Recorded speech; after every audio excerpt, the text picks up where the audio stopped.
The blizzard arrived with her, swirling through the door of the saloon like a ghostly companion, as Eleanor Vaughn stumbled inside, her thin coat doing nothing to protect her from the December cold of 1877.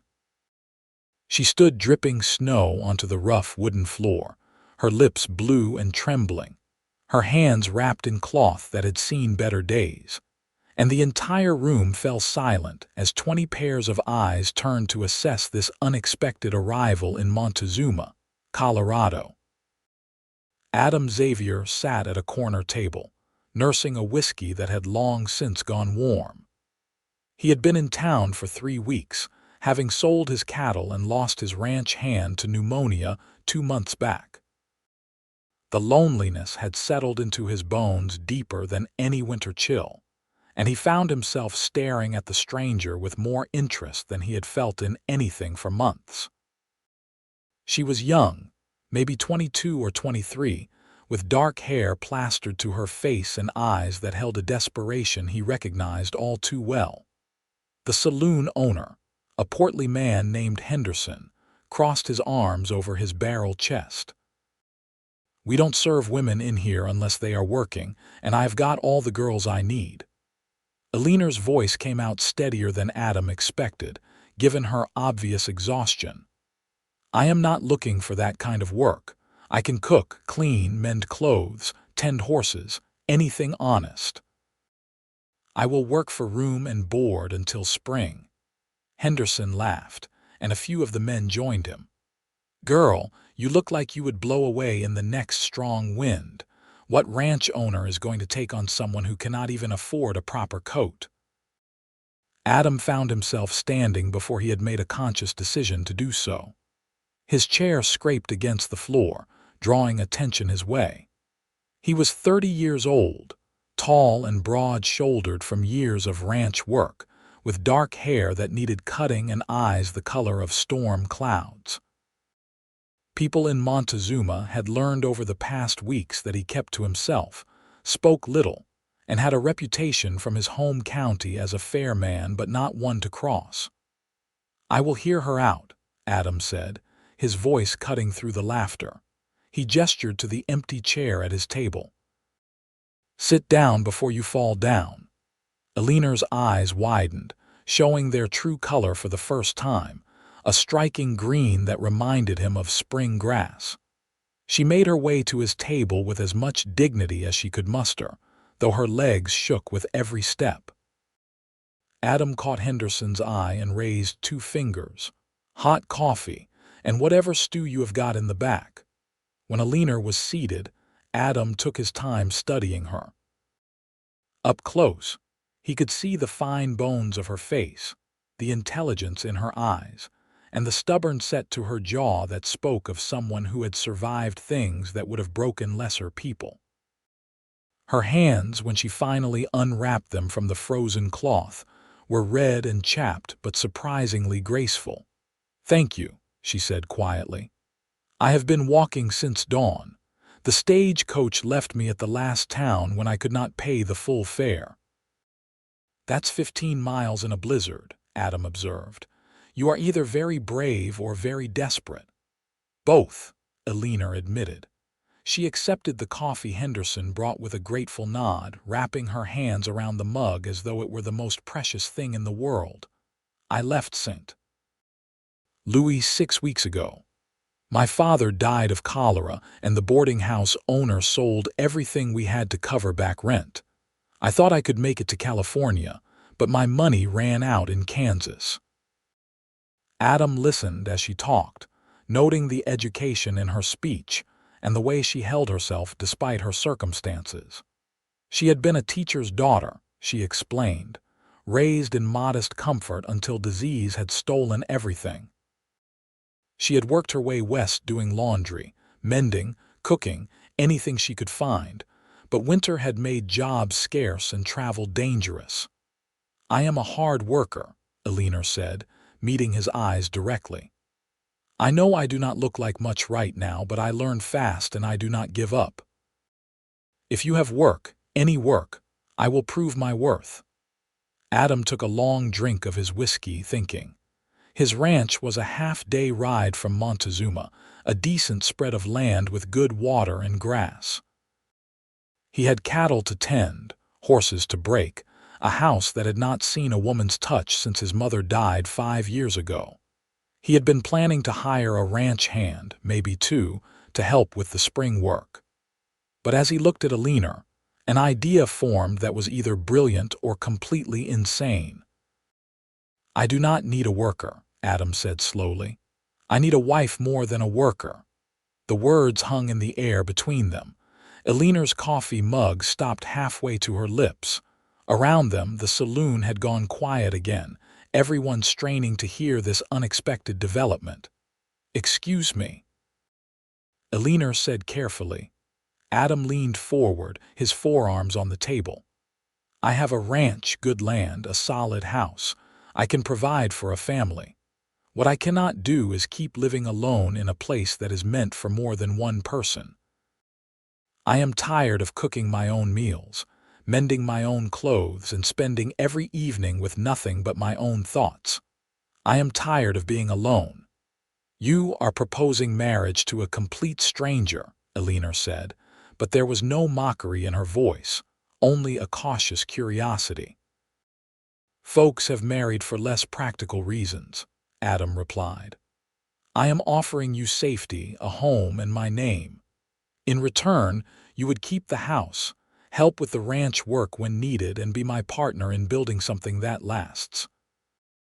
I am not talking about some arrangement where we live like strangers under one roof. I am talking about a real marriage, with time to get to know each other, and see if we might make something good together." Eleanor set down her coffee and looked at him for a long moment. Adam forced himself to remain still under her scrutiny, letting her see him clearly. He knew what she would find: a man weathered by hard work and loss, but honest and capable. A man who had been raised to treat women with respect and keep his word once given. "Why me?" Eleanor asked finally. "You could put an advertisement in the paper for a mail-order bride. You could court someone from town. Because you walked 15 miles through a blizzard rather than give up," Adam said simply. "Because when Henderson laughed at you, you kept your head high. Because I have been watching men in this saloon for 3 weeks, and in 5 minutes you have shown more backbone than most of them. And because something in my gut tells me we might understand each other." The stew arrived, and Adam pushed it toward Eleanor. She picked up the spoon and began to eat, her hunger winning out over pride. He waited while she finished half the bowl, color slowly returning to her cheeks. "I do not love you," Eleanor said bluntly. "I do not love you either," Adam agreed. "But I respect what I have seen so far, and respect is a better foundation than most marriages start with. What if we do not suit each other? What if you decide I am not what you wanted? Then we would have to work it out, same as any married couple. I am not offering you an easy escape, Eleanor. I am offering you a commitment. But I am also promising that I will never raise a hand to you, never deny you food or shelter, and never humiliate you in front of others. I will work hard to provide for us both, and I will listen when you speak. That is the best promise I can make." Eleanor ate more stew, her mind clearly working through the implications. Adam did not rush her. Outside, the wind howled and snow continued to fall. Without shelter, she would not survive the night, and they both knew it. But he did not want her to agree just from desperation. He wanted her to see the real possibility in what he was offering. "I want children someday," Eleanor said. "If we are talking about a real marriage, I need to know you are open to that." "I want children too," Adam said, and felt the truth of it in his chest. "A ranch needs family to make it a home. I will want to continue my education. My father taught me to value learning, and I will want books and newspapers, a chance to keep my mind sharp. The house has a library that has not been touched in years. My mother loved reading. You would be welcome to it all, and I will make sure you get whatever new books you want." Eleanor finished her stew and folded her hands on the table. This is madness. Probably, Adam agreed. When would this marriage take place? Tomorrow, if you are willing. The preacher in town performs services every morning. We could spend tonight at the boarding house, separate rooms, so you can think it over without freezing to death. In the morning, you can give me your final answer. And if I say no, then I will pay for your room for a week and help you find other work. I am not trying to trap you, Eleanor. I am trying to offer you a choice. She studied his face, searching for deception or hidden cruelty, but Adam had nothing to hide. He was exactly what he appeared to be, a lonely rancher making an unconventional proposal to a woman who needed exactly what he could offer. "All right," Eleanor said finally. "Separate rooms tonight. I will give you my answer in the morning." Adam paid for their meals and settled the cost of 2 rooms at the boarding house across the street. The proprietor, a widow named Mrs. Chen, was more than happy to provide Eleanor with a hot bath and some clean clothes borrowed from her own wardrobe. Adam waited downstairs, smoking a cigarette and wondering if he had lost his mind. But when he finally climbed the stairs to his own room, he felt something he had not experienced in months: hope. The blizzard continued through the night, piling snow against the windows and howling like a living thing. Adam barely slept, alternating between certainty that Eleanor would accept his proposal and fear that she would disappear with the morning light. He was up before dawn, shaving carefully and putting on his best shirt, the dark blue one his mother had made years ago. When he came down to the dining room, Eleanor was already there. She wore a simple gray dress borrowed from Mrs. Chen, and her hair was clean and braided down her back. She looked younger in the morning light, but also stronger, as though the bath and sleep had restored something essential. When their eyes met, Adam felt his heart kick against his ribs. "I have been thinking all night," Eleanor said as he sat down across from her. Mrs. Chen brought coffee and biscuits, then discreetly left them alone. "About my options, about what kind of life I might have if I continue on as I have been. The truth is, I was not going to survive much longer. Another few weeks, maybe a month if I was lucky. You are offering me a chance to not just survive, but to actually live." Adam waited, hardly breathing. "I also thought about what you said, about respect being a better foundation than most marriages start with. My parents married for love and they were happy, but I watched them build their respect for each other day by day, year by year. Maybe we are just doing things in a different order." "So what is your answer?" Adam asked quietly. Eleanor reached across the table and offered him her hand. "Yes. I will marry you." Her hand was warm in his, delicate but with calluses that proved she was no stranger to work. Adam felt something shift in his chest, a wall he had built around his heart developing its first crack. "Then let us go see the preacher," he said. The wedding was a brief affair in the small church at the edge of town. The preacher, Reverend Walsh, raised his eyebrows at the hasty arrangement but agreed to perform the ceremony. Mrs. Chen and Henderson acted as witnesses, with Mrs. Chen looking pleased and Henderson looking skeptical. The church was cold despite the small stove in the corner, and Eleanor shivered in her borrowed dress. Adam found himself speaking the vows with more conviction than he had expected. Eleanor's voice was steady as she repeated her own promises, her green eyes never leaving his face. When Reverend Walsh pronounced them husband and wife, Adam leaned down and kissed her gently, briefly, a promise of respect rather than passion. "Well," Eleanor said as they stepped back out into the snow, "I suppose I am Mrs. Xavier now." "We will head to the ranch once the weather clears," Adam said. "Probably tomorrow morning if this storm breaks. We can stay at the boarding house another night." But Eleanor shook her head. "I would rather go today if we can manage it. I want to see my new home." Adam studied the sky. The snow had lessened to occasional flurries and the wind had died down. It would be a cold ride but manageable. All right. I will get the horses ready and buy supplies. Can you pack what you need? I do not have anything to pack, Eleanor reminded him with a slight smile. Everything I owned was lost or sold weeks ago. Then we will get you what you need, Adam said firmly. He took her to the general store and watched as she selected practical items. A warm coat, sturdy boots, gloves, a few changes of clothes and personal necessities. Eleanor protested at the cost, but Adam silenced her with a look. You are my wife now. Let me provide for you properly. The word wife seemed to settle something between them, making the arrangement feel more real. Eleanor touched the new coat with something like wonder, running her fingers over the thick wool. They left Montezuma at midday, riding double on Adam's sturdy bay, gelding with the pack horse trailing behind carrying their supplies.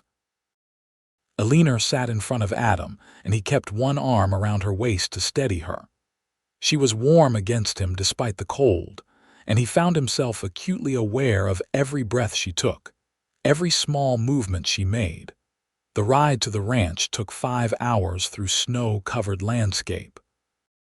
Adam pointed out landmarks as they traveled, the creek that never froze completely, the stand of aspen trees that turned gold in autumn, the ridge where he had once seen a mountain lion. Eleanor listened intently, asking questions that showed she was already thinking of this land as her own. The sun was setting when they finally crested the last hill, and Adam's ranch came into view. The house was a solid 2-story structure built of logs and stone, with a wide porch and glass windows that were a luxury in this country. Behind it stood a barn, a stable, and several outbuildings. Fences marked off pastures where cattle stood in dark clusters against the snow. It is beautiful, Eleanor said softly. It is home, Adam replied. Our home now. He helped her down from the horse and led her to the front door. The inside of the house was cold, the stove having been out for days, but it was clean and well built. Adam quickly got a fire going in both the kitchen stove and the fireplace in the main room while Eleanor explored. The house had a large kitchen, a sitting room with the fireplace, a small study lined with bookshelves, and upstairs, 3 bedrooms. The master bedroom had a large bed frame and mattress, a wardrobe, and a window overlooking the eastern pastures. It had been his parents' room once, and Adam had not slept in it since his mother's death. This will be our room, Adam said, setting Eleanor's packages on the bed. Unless you would prefer one of the others. Eleanor looked at the big bed, then at him. This one is fine. But Adam, I need to be honest with you. I am not ready for everything that usually comes with marriage. Not yet. Adam had been expecting this. I understand. We can take our time. I will sleep in one of the other rooms until you are comfortable with me. The relief in Eleanor's eyes was obvious, but also a hint of curiosity. You are not angry. Why would I be angry? I asked you to marry me yesterday. I cannot expect you to trust me completely after such a short time. Trust is earned, Eleanor, not demanded. That night, they shared their first meal as husband and wife. Eleanor proved to be an excellent cook, turning the basic supplies Adam had in his pantry into a satisfying stew. They ate at the kitchen table, talking about practical matters. The ranch's schedule, the cattle's needs, the chickens Eleanor discovered in the henhouse who had somehow survived Adam's neglect. As the evening wore on, their conversation drifted to more personal topics. Adam told her about his parents, how they had built this ranch from nothing, how his father had died in a fall from a horse, and his mother had followed a year later from a broken heart. Eleanor spoke of her childhood in St. Louis, her father's love of books and learning, her mother who had died when Eleanor was 10. We are both orphans then, Eleanor observed. Maybe that is why I felt like I knew you, Adam said. We have both lost everything and had to find a way to keep going. When it was time for bed, Adam showed Eleanor to the master bedroom and carried his own blankets to the room across the hall. He lay awake for a long time, listening to the unfamiliar sounds of another person in the house. Water being poured for washing, the creak of floorboards, the rustle of blankets. It was strange and comforting all at once. The days settled into a rhythm. Adam woke before dawn to tend the animals and check on the cattle. Eleanor rose shortly after, starting the fire and preparing breakfast. They worked together on many tasks, repairing fences, mucking stalls, chopping wood. Eleanor proved to be as capable as she had claimed, learning quickly and never complaining about the hard work. In the evenings, after supper was cleared away, they would sit by the fire. Eleanor discovered Adam's mother's collection of books and began reading aloud, her voice bringing life to words Adam had never paid much attention to before. He found himself looking forward to these quiet hours, watching the firelight play across Eleanor's face as she read, seeing her passion for stories and ideas. 3 weeks into their marriage, a late January storm trapped them inside for 2 full days. They played cards, cooked elaborate meals to pass the time, and talked more than they ever had before. Eleanor told him about her dream of maybe teaching children someday, of passing on her father's love of learning. Adam shared his vision for the ranch, how he wanted to improve the herd, maybe add horses for breeding. You should do it, Eleanor said firmly. The horse breeding, I mean. You have a gift with them. I have seen how they respond to you. It takes capital to start something like that, Adam said. Then we will save. We will build toward it together. The word together sent warmth through Adam's chest. Somewhere in the past weeks, this arrangement had started to feel like a real partnership. It was during that storm that Eleanor first touched him voluntarily. They were sitting by the fire, and Adam had been telling a story about his childhood, about the time he had tried to ride a wild Mustang and ended up in a creek. Eleanor laughed, a genuine sound of delight, and impulsively reached out to touch his arm. The moment stretched between them. Eleanor's hand was warm through his shirt sleeve, and her eyes were bright with amusement. Adam covered her hand with his own, a gentle acknowledgement of the gesture. "Thank you," Eleanor said softly. "For what?" "For being patient with me, for not demanding more than I am ready to give, for making me feel safe. You do not have to thank me for treating you with basic decency, Eleanor. You would be surprised how rare that is," she replied. Then, before Adam could respond, she leaned in and kissed his cheek. It was a brief, almost shy gesture, but it meant more to Adam than any passionate embrace.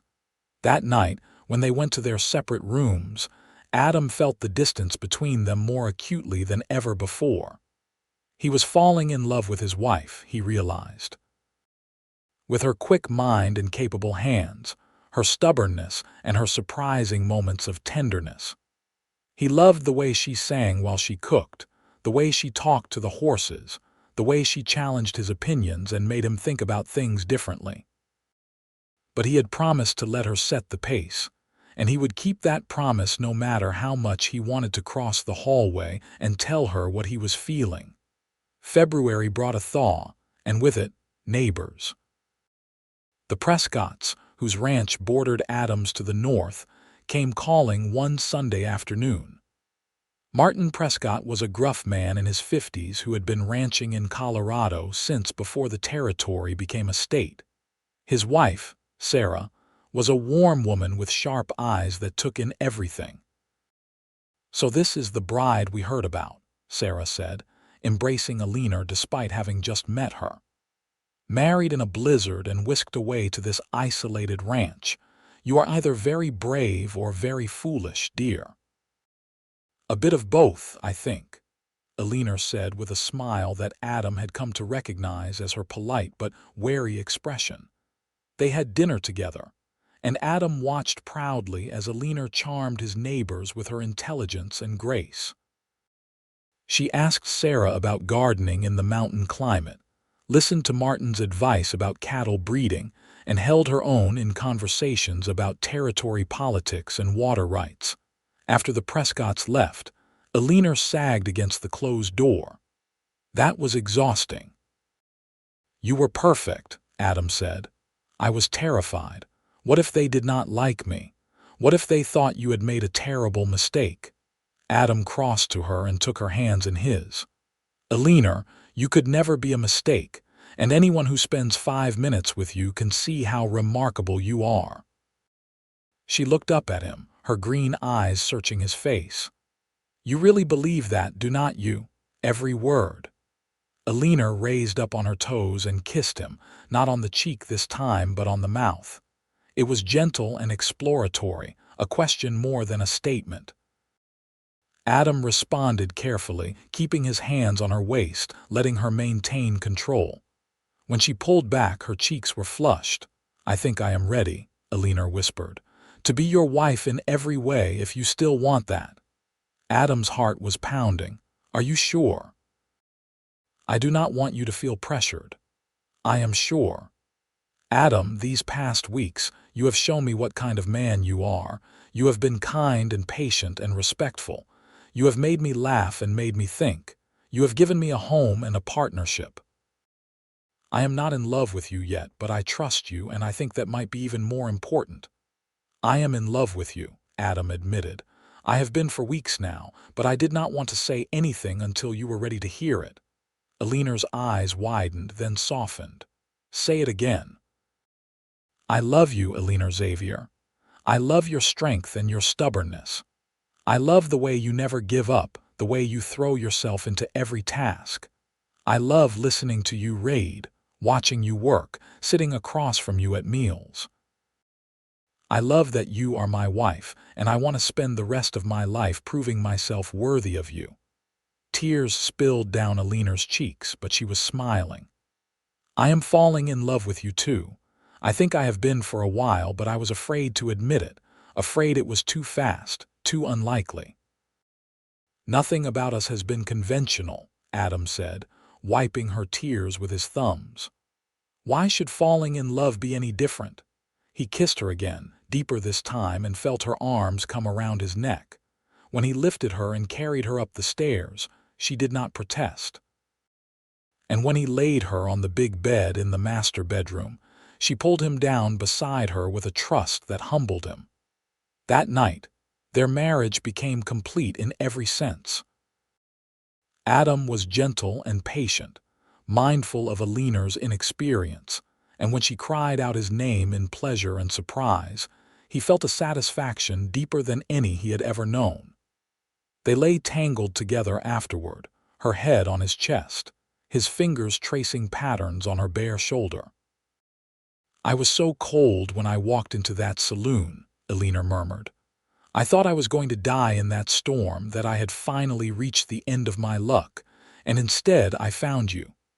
"We found each other," Adam corrected, "and I am never letting you go." Spring arrived with an explosion of wildflowers and new calves. Eleanor threw herself into ranch life with enthusiasm, helping with the branding, learning to ride properly, even assisting with a difficult birth when one of the cows struggled. She was fearless and capable, and Adam fell more in love with her every day. In April, Eleanor announced that she was pregnant. Adam received the news with a mixture of joy and terror, suddenly aware of all the things that could go wrong. But Eleanor was confident and healthy, blooming with the pregnancy in a way that made her even more beautiful. They prepared the smallest bedroom as a nursery, painting the walls a soft yellow and building a cradle from pine wood. The Prescotts became regular visitors, with Sarah offering advice and hand-me-down baby clothes. Other neighbors came calling too, and Adam realized that Eleanor had created a community around them, bringing warmth and life to a ranch that had been lonely for too long. In November, during the first snowfall of the season, Eleanor went into labor. Sarah Prescott came to help, and Adam paced the length of the house for 12 anxious hours. When he finally heard the cry of a baby, he took the stairs 2 at a time. Eleanor lay exhausted but radiant in their bed, holding a tiny bundle wrapped in blankets. "Come meet your son," she said softly. Adam approached with trembling hands and looked down at the smallest, most perfect human he had ever seen. The baby had dark hair and was crying with impressive lung power, his little fists waving in indignation at being born. "A son," Adam breathed. "We have a son." "We need to name him," Eleanor said. "I was thinking Andrew after my father." "Andrew Xavier," Adam tested. "It is perfect." He sat on the edge of the bed and put his arm around Eleanor, the three of them forming a complete unit. Looking at his wife and son, Adam thought back to that snowy day nearly a year ago when a desperate woman had walked into a saloon and changed his life forever. "Thank you," he said to Eleanor. "For what?" "For saying yes. For taking a chance on a stranger's crazy proposal. For making this house a home." Eleanor smiled up at him, tired but happy. "Thank you for needing a wife more than a worker. Thank you for seeing me when I had nothing, when I was at my lowest point, and offering me not just survival but a real life. Thank you for loving me. Always," Adam promised, kissing her forehead. "I will always love you." The years that followed were not without challenges. There were harsh winters and dry summers, cattle lost to disease and crops damaged by hail. But Adam and Eleanor faced everything together, their partnership growing stronger with each obstacle they overcame. Andrew grew into a sturdy boy with his mother's intelligence and his father's steady temperament. When he was 3, Eleanor gave birth to twin girls, Emily and Alice, who filled the house with laughter and chaos. 2 years after that came another son, Aaron, completing their family. Eleanor started a small school in Montezuma, teaching the children of ranchers and miners who had settled in the area. She rode into town twice a week, her saddlebags full of books and supplies, returning home with stories about her students' progress. Adam was proud of her independence and the way she balanced being a mother and a teacher. The horse breeding program Adam had dreamed of became a reality. He developed a reputation for training quality animals, and people came from as far as Denver to purchase his stock. The ranch prospered, growing from a modest operation to one of the most successful in the county. On their 10th anniversary, Adam took Eleanor back to Montezuma, to the same saloon where they had first met. Henderson was still the owner, grayer now and more weathered, but he remembered them. "Well, if it is not the crazy cowboy who proposed marriage to a stranger," Henderson said with a laugh. "I lost a bet on you too. Thought you would be divorced within a year." "Sorry to disappoint you," Eleanor said sweetly, her arm linked through Adam's. They sat at the same table where Adam had first offered Eleanor his unusual proposal. The saloon had not changed much, still smoky and loud, still filled with rough men and the smell of whiskey. But everything else had changed. The desperate, frozen woman and the lonely cowboy were gone, replaced by a couple who knew each other's thoughts before they were spoken, who moved in perfect synchronization, who had built a life together that was richer than either had ever imagined. "You ever regret it?" Adam asked as they sipped their drinks. Saying yes to a complete stranger, Eleanor's eyes, still as green as spring grass, sparkled with amusement. "Every day." Adam's face must have shown his shock because Eleanor laughed and squeezed his hand. "I am teasing you, my love. How could I regret the best decision I ever made? You gave me everything, a home, a family, a purpose. You showed me what it means to be truly loved. You did the same for me," Adam said seriously. I was just existing before you came into my life. You taught me how to live again." They kissed across the table, not caring who saw them. When they finally pulled apart, Eleanor had tears in her eyes. "Take me home, Adam." "Our home," he corrected. "Our home," she agreed. They rode back through familiar country, the land they had worked and loved for a decade. The children would be waiting with Sarah Prescott, who had agreed to watch them for the night. Tomorrow they would return to the noise and demands of family life.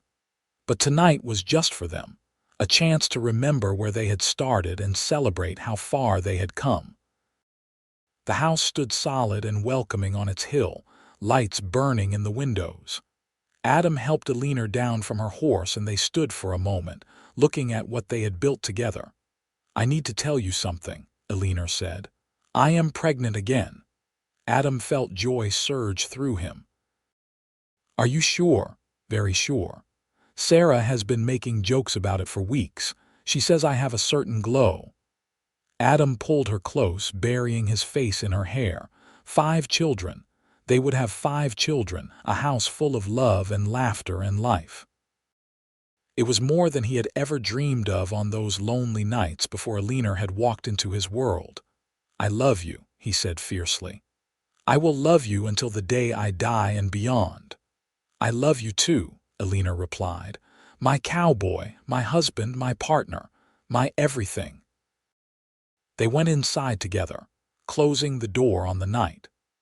Upstairs in the master bedroom, they made love with the passion and tenderness of long familiarity, knowing each other's bodies as well as they knew their own. Afterward, Eleanor curled against Adam's side, her hand resting on his chest where she could feel his heartbeat. "Tell me again how we met," she said sleepily. "You walked into a saloon during a blizzard," Adam began, his voice a rumble under her ear. "You were half frozen and completely desperate, asking for work, and I took one look at you and knew my life was about to change. You told me you needed a wife more than a worker," Eleanor continued the familiar story, "and you thought I was insane. I did not think you were insane.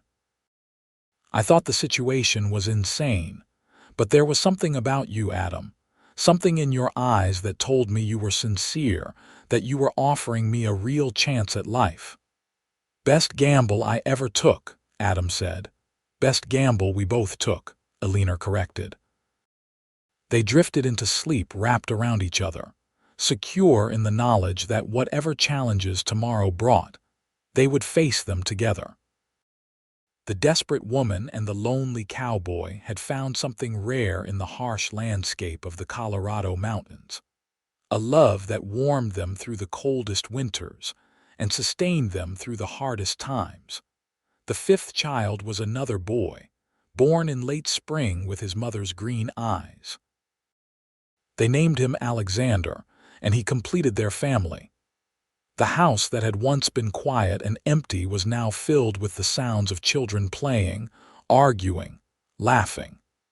Eleanor managed the chaos with grace, teaching her children to read and think, while Adam taught them to ride and work the land. As the years passed, Adam and Eleanor grew older together. Gray touched their hair, lines formed around their eyes, but the love between them only deepened. They faced sorrows, the loss of their parents' generation, difficult years on the ranch, a bout of scarlet fever that nearly took Emily. But they also experienced profound joys, watching their children grow, seeing Andrew marry and start his own family, holding their first grandchild. On their 25th anniversary, their children threw them a party. The house was packed with family and neighbors, all celebrating the unlikely love story that had become legendary in Montezuma. The tale of the desperate woman and the cowboy who had proposed marriage after 5 minutes had been told and retold, embellished and romanticized, until it had taken on the quality of myth. But Adam and Eleanor knew the truth. Their love had not been love at first sight. It had been built slowly, carefully, through hard work and honest communication, through respect and trust and daily choices to be kind to each other. It had grown from a practical arrangement into something profound, a partnership that had sustained them through everything life could throw at them. "Do you remember what you said to me that first night?" Eleanor asked as they danced together, her head on his shoulder. "In the boarding house before we married." "I said a lot of things that night," Adam replied. "You said respect was a better foundation than most marriages start with." "You were right, Adam. We built everything on that respect. The love came later, but it grew strong because of that foundation." "I was terrified you would say no," Adam admitted, "that you would think I was taking advantage of your desperation." "I was terrified I was making the biggest mistake of my life," Eleanor countered. "But my instincts told me to trust you, and thank God I listened." They kissed while their children cheered and their grandchildren giggled. The party continued late into the night, filled with food and music and stories. When everyone finally left and the house was quiet again, Adam and Eleanor sat on their porch, watching the stars. 25 years, Eleanor mused. A quarter of a century since I walked into that saloon. "Best day of my life," Adam said simply. "Mine too. Even though I was half dead from cold and had no idea what I was doing. You knew exactly what you were doing. You were surviving. You were fighting. You were refusing to give up." Eleanor leaned her head on Adam's shoulder. "We have had a good life, have not we?" "The best," Adam agreed. "And we still have years ahead of us. Decades, if God is willing." They sat in comfortable silence, the kind that only comes after years of true partnership. The land stretched out before them, the ranch they had built together, the legacy they would leave their children. It was a tangible representation of their love, proof that two strangers could create something lasting if they were willing to work for it. More years passed. Adam's hair went completely white, and Eleanor developed arthritis that made her beautiful hands ache. But they still worked the ranch together as much as they were able, unwilling to fully hand over the reins to the next generation. They took walks in the evenings, moving slower now but still together, still talking and laughing and planning for the future. When Adam was 65, he had a close call with a fall from a horse. Eleanor nursed him through cracked ribs and a concussion, scolding him for taking risks at his age even as she tenderly cared for him. The experience shook them both, a reminder that their time together was not infinite. "I need you to promise me something," Adam said one night as Eleanor helped him into bed. "Anything," she replied. "If something happens to me, if I go first, I need you to promise you will not shut down. You will keep living, keep teaching, keep being the remarkable woman you are." "I cannot stand the thought of you fading away without me." Eleanor's eyes filled with tears. "Do not talk like that. We have to talk about it sometime, love. We are not young anymore, and I need to know you will be all right." "I will never be all right without you," Eleanor said fiercely. "But I promise I will keep living. For our children and grandchildren, if not for myself. But Adam, you have to promise me the same thing." "I promise," Adam said, "though I hope we both have many more years together." They did have more years, precious ones. They celebrated their 30th anniversary, then their 35th. Andrew took over most of the ranch operations, with his siblings helping in various ways. The grandchildren multiplied, filling the house with new generations. Adam and Eleanor became the beloved matriarch and patriarch of a sprawling family, dispensing wisdom and love in equal measure. On their 40th anniversary, Adam arranged a surprise. He took Eleanor back to that saloon in Montezuma one more time. Henderson was long dead, but the new owner had heard the story and welcomed them warmly. The place had been updated over the decades, but still retained its essential character. They sat at a table near where their table had been, drinking coffee now instead of whiskey and stew. Adam reached across and took Eleanor's hand, marveling at how well it still fit in his despite all the years that had passed. 40 years ago, I made the craziest proposal any man has ever made, Adam said. And I was crazy enough to accept it, Eleanor finished with a smile. Do you know what I think about when I look back on our life together? Adam asked. Tell me. I think about all the moments, not just the big ones like births and weddings, but the small ones. The way you sing when you cook. The way you always touch my shoulder when you walk past my chair. The way we can communicate with just a glance after all these years. Those are the moments that made our marriage, Eleanor. The tiny, daily choices to love each other. Eleanor's eyes were suspiciously bright. You are going to make me cry in public, old man. You are beautiful when you cry, Adam said, just as he had said countless times over the decades.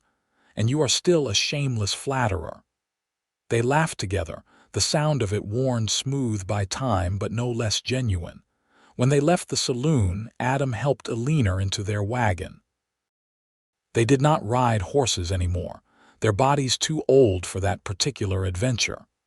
But they still had each other, still had the ranch, still had the family they had created from nothing but determination and love. The years continued their relentless march. Adam and Eleanor grew more fragile, their children hovering protectively, their grandchildren treating them like precious treasures. But they remained sharp in mind and devoted to each other, holding hands whenever they were near each other, stealing kisses when they thought no one was watching. On a clear spring morning, 45 years after their unconventional wedding, Adam woke to find Eleanor looking at him with an expression he could not quite read. "What is it?" he asked, immediately alert despite his years. "I was just thinking about that first morning," Eleanor said. "When I woke up in the boarding house and had to decide whether to marry you. I was so scared, Adam, but also hopeful in a way I had not been in months. You offered me a future when I thought I had none. You gave me a reason to live," Adam replied. "I was just going through the motions before you arrived. You brought light back into my life. Promise me something," Eleanor said, echoing his words from years ago. "Anything. Promise me that when one of us goes, the other will remember the joy. Not the grief, not the loss, but all the happiness we have had. Promise me you will remember me smiling." Adam pulled her close, feeling the fragility of her bones, the thinness of her skin, all the ways time had marked her. But when he looked at her face, he still saw the desperate, brave young woman who had walked into a saloon during a blizzard. "I promise," he said, "but I am not ready to let you go yet." "I am not going anywhere," Eleanor assured him. "We still have time." They did have time, though not as much as they would have liked. Eleanor's heart, which had been so strong for so long, began to fail. She remained positive, refusing to be treated like an invalid, insisting on doing what she could for as long as she could. Adam stayed by her side constantly, and their children marveled at the devotion that still burned so brightly after nearly half a century. One evening, as they sat together on their porch watching the sunset, Eleanor turned to Adam with a peaceful expression. "It has been the most remarkable life," she said softly. "From that moment in the saloon to this very second, every bit of it remarkable. Thank you, Adam, for choosing me." "Thank you for choosing me back," Adam replied, his throat tight. Eleanor squeezed his hand. "I would do it again in a heartbeat. Walk into that saloon, say yes to your crazy proposal, build this life with you. I would do it all again exactly the same way." "So would I," Adam said. "Every single moment." They sat together as the sun painted the sky in shades of orange and pink. Two people who had gambled on each other, and won more than they could have ever imagined. The desperate woman and the lonely cowboy had become Eleanor and Adam Xavier, pillars of their community, parents and grandparents, partners in every sense of the word. Eleanor's heart finally gave out on a summer morning, with the windows open and wildflowers blooming outside. She died in the bed she had shared with Adam for 48 years, holding his hand, surrounded by her children. Her last word was his name, spoken with love. Adam's grief was profound but not bitter. He had promised to remember the joy, and he kept that promise. He told stories about Eleanor to anyone who would listen, keeping her memory alive through words. He continued to live on the ranch, tended by his children but still independent, still strong in his own way. On the 1-year anniversary of Eleanor's death, Adam sat at her grave on the hill overlooking the ranch. He talked to her the way he always had, sharing news about the family, discussing decisions about the ranch, telling her how much he missed her. "I kept my promise," he said. "I have been living, not just existing. But Eleanor, I am so tired.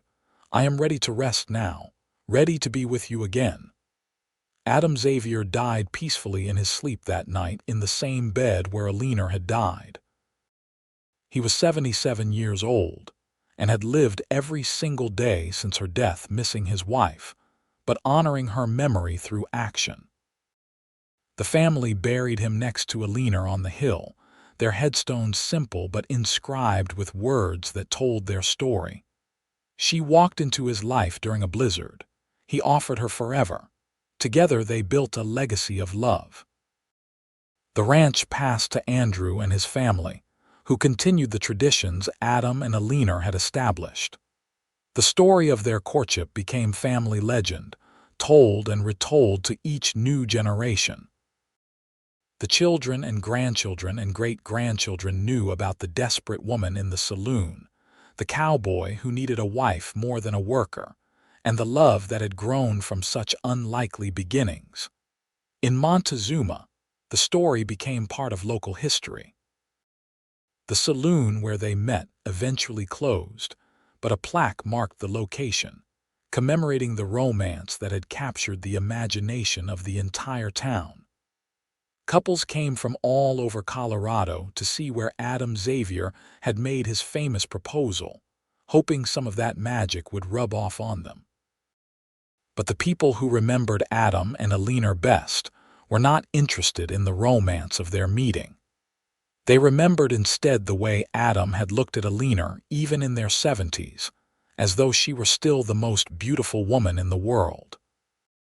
They remembered the way Eleanor had touched Adam's shoulder whenever she passed, a small gesture of connection and affection. They remembered two people who had worked side by side for nearly 50 years, who had built something lasting not through grand romantic gestures, but through daily choices to love and respect each other. The house on the hill stood solid through more generations, sheltering the descendants of Adam and Eleanor Xavier. The ranch continued to prosper, guided by the principles they had established: hard work, fair dealing, respect for the land and animals. Their legacy was not just in their children and grandchildren, but in the way they had lived, the example they had set of what marriage could be when built on the right foundation. And on winter nights, when the snow fell soft and thick over the Colorado mountains, people in Montezuma still told the story of the blizzard that had brought two souls together. They talked about the desperate woman who had nothing left but her courage, and the lonely cowboy who saw past her circumstances to the person she could become. They spoke of a marriage proposal given after 5 minutes and accepted after one night of thought, and the unlikely, beautiful life that had followed. It became the kind of story people told their daughters and sons when they asked about love, about taking chances, about building something real. It was a reminder that sometimes the best things in life come from the most desperate moments, that love does not always arrive in expected ways, and that two people willing to work together can create something extraordinary. The snow fell as it had that first night so many years ago, covering the land in white silence. But in the warm houses scattered across the territory, people gathered around fires and told stories. And among all the tales of the Old West, of cowboys and outlaws, of gold strikes and cattle drives, the story of Adam and Eleanor Xavier remained a favorite. Because it was a story about love, real love, the kind that starts with respect and grows into something that outlasts even death itself. Years became decades, became generations. The territory became a state, the Wild West faded into history, and the world changed in ways Adam and Eleanor could never have imagined. But their story remained, passed down through their family and through the community they had helped build. It was a testament to the power of choice, of courage, of two people deciding to take a chance on each other when they had every reason not to. And on a hill in Colorado, two headstones stood side by side, marking the final resting place of a woman who walked 15 miles through a blizzard rather than give up, and a man who saw something remarkable in her desperation. They had lived, loved, and left behind a legacy that money could never buy. A family who knew what real love looked like, and a community that remembered what it meant to take a chance on someone. The story ended the way all good love stories should, with two people who had found each other against impossible odds, who had built a life together that exceeded their wildest dreams, and who had loved each other faithfully until death parted them. They had started as strangers in a saloon during a blizzard and ended as legends, proof that sometimes the craziest decisions turn out to be the wisest ones, and that love, real love, can grow anywhere if given the chance. Their great-great-grandchildren still lived on the ranch, working the land their ancestors had claimed and cultivated. When they looked out over the pastures and hills, they saw not just a beautiful landscape, but the physical manifestation of a promise made long ago between two people who had nothing but hope and determination. They knew the story by heart, had heard it dozens of times, but it never got old. It was their heritage, their foundation, the beginning of everything they were.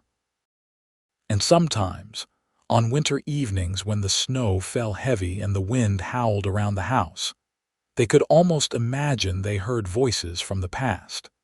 A desperate woman asking for work, a lonely cowboy making an outrageous proposal, and two people taking the first tentative steps toward a love that would echo through generations. It was a story worth remembering, worth retelling, worth celebrating. Because in a time and place known for violence and hardship, for transience and uncertainty, Adam and Eleanor Xavier had created something permanent. They had built a love that lasted, a family that thrived, and a legacy that inspired everyone who heard their tale. The blizzard that had brought Eleanor to Montezuma became part of the family mythology, along with Adam's bold proposal and Eleanor's courageous acceptance. But the real story was not in that dramatic beginning. It was in the 48 years that followed, in the small moments and daily choices, in the partnership and respect and growing love. It was in the way they had faced challenges together, celebrated victories together, and built a life that was richer than either could have imagined. And so the story ends, not with their deaths, but with the continuing life of what they created. The ranch still stands. The family still gathers. The love still echoes through the generations. Adam and Eleanor Xavier, who started as desperate strangers and became devoted partners, left behind something more valuable than gold or land. They left behind proof that love, real love, built on respect and trust and daily commitment, can transform everything.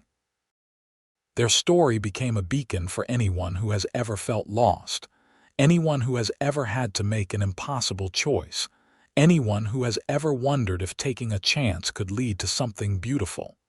And the answer their lives provided was a resounding yes. Yes, courage is rewarded. Yes, love can grow in the most unlikely circumstances. Yes, Two people who commit to each other and work together can create something extraordinary. The snow fell that first night and continued to fall for many winters after, blanketing the Colorado mountains in white silence. But inside the house on the hill, there was always warmth. The warmth of a fire, the warmth of family, and the enduring warmth of a love story that began with a desperate plea for work and an unexpected response that changed two lives forever.